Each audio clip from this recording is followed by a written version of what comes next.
Hello and welcome to the Launch Lady Show. My name is Brooke and I'm the Launch Lady. Today we're going to talk about fear, a very specific fear, one that has followed me through almost every single business that I've built over the last nearly 2 decades. It showed up when I left corporate America. It's shown up when I've pivoted or shut things down or launched something new. Every leap I took felt exciting, and that's what you would see on the surface, and I would feel that genuinely. But underneath all of that, there was always this quieter question. What if I'm losing momentum? What if this shift means I have to start over? What if I'm scattering my energy? What if people view me that way?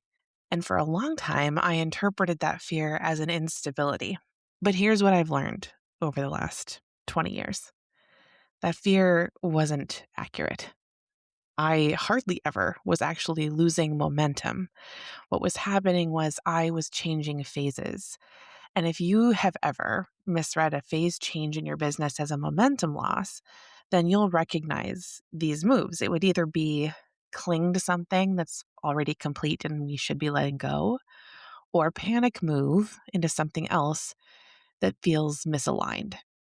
And neither of those things are necessary. So today I want to unpack what momentum actually is and how to tell the difference between losing momentum and what's actually evolution through a phase change in your business. Let's get into it.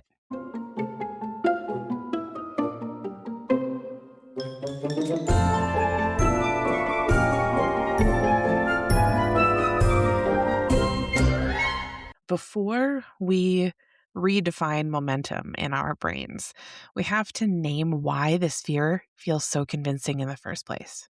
As business owners, we tend to be afraid of losing momentum because we believe momentum is really fragile. Because we tie momentum to things like visibility, and visibility feels super fragile. The social media and having to show up all the time, and if we step away even for a minute, we feel like we're going to become irrelevant. That feels fragile.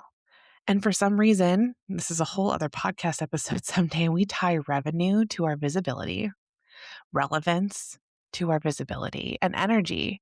That also feels fragile in these moments when we feel like we're losing this momentum, right? Because we're trying so hard and the energy feels like there's just not enough. And in these moments, momentum can start to feel like the only thing that's holding everything together. So slowing down actually feels like you're stepping off a treadmill that's already running. And that feels pretty damn reckless because you worked really hard on getting all that traction. And the idea of losing it, that's something that you can't even fathom, right? But fear doesn't automatically mean that there's danger. Sometimes it just means that there's change. And the problem is that most of us are defining momentum incorrectly to begin with. So let's talk about that. Most of us define momentum as speed, constant output, showing up all the time publicly, external validation. But those things actually aren't momentum. Those are activity. That's activity. Real movement is alignment plus direction. It's decisions that compound over time. It's energy that feels like it's sustainable. It's a movement that doesn't require adrenaline to maintain it. You can look busy and have zero momentum in your business. And you can look super quiet and be building all that real momentum behind the scenes. And that's where phase of your business comes in, because expansion feels fast and consolidation feels steady. Integration feels quieter and completion feels uncomfortable. So if you recognize fast as momentum, you're going to misdiagnose every other phase as decline. And that's where most founders are making a mistake. Every phase of a business has a job, and every phase is important. Expansion will help you build. Consolidation is what stabilizes things.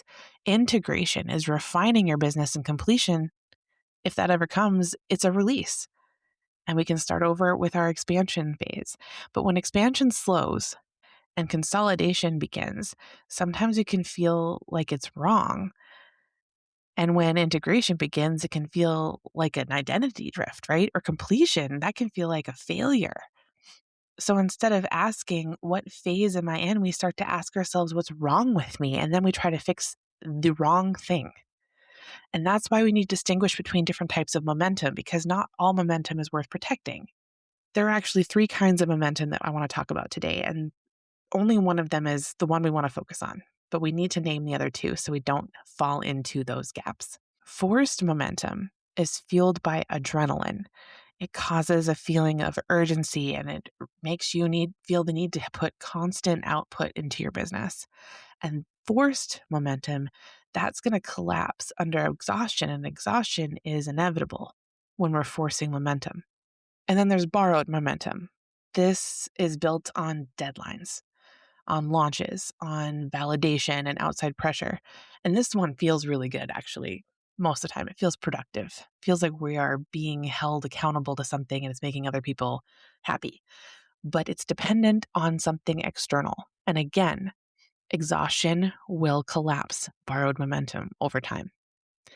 What we're looking for in our business is a clean momentum. This is built from a place of alignment and it survives pause. It doesn't require any convincing that it's the right place or that you should continue moving in it. This one feels steady instead of frantic. Forced and borrowed momentum, they can feel really exciting. And clean momentum feels calm. And when you move from forced or borrowed momentum into a clean momentum, it actually can feel like you're shutting down, but that's not it at all. You're stabilizing. And yeah, sometimes that can feel uncomfortable, but it's a really great place to be. So the real question isn't, am I losing momentum? It's to slow down and ask better questions. Does this feel like relief or is this disengagement? Am I refining direction or am I avoiding it? Does my next move feel calmer than my last one? Am I expanding or am I integrating? Momentum that disappears the second you stop running wasn't momentum. That's adrenaline and dopamine hit. And those things don't survive phase changes. Clean momentum does. And when I look back at my own journey, that distinction changes everything. Because over 2 decades, I really was not losing momentum every time I shifted. I was evolving through phases. The fear was real, but it wasn't accurate. I just couldn't name it properly. And if you're feeling this fear that I felt so many times in my business over the last 2 decades, ask yourself better questions. It's going to bring you to clearer decisions, and stop asking questions that require you to chastise yourself. Just because you're feeling fear, it doesn't automatically mean that you're sabotaging yourself. It might actually mean that you're moving from an adrenaline-based growth into something steadier, more sustainable, more honest. And that's not loss, my friend. That is growth. That's business growth. If this episode resonated with you, I want to offer something free to you that's going to help you ask better questions and make clearer decisions. It's my Better Questions Guide, and the link is in the show notes. It's going to help you identify what phase you're actually in and ask yourself some sharper questions before you make your next move. Until next time, go do the things. I'm rooting for you.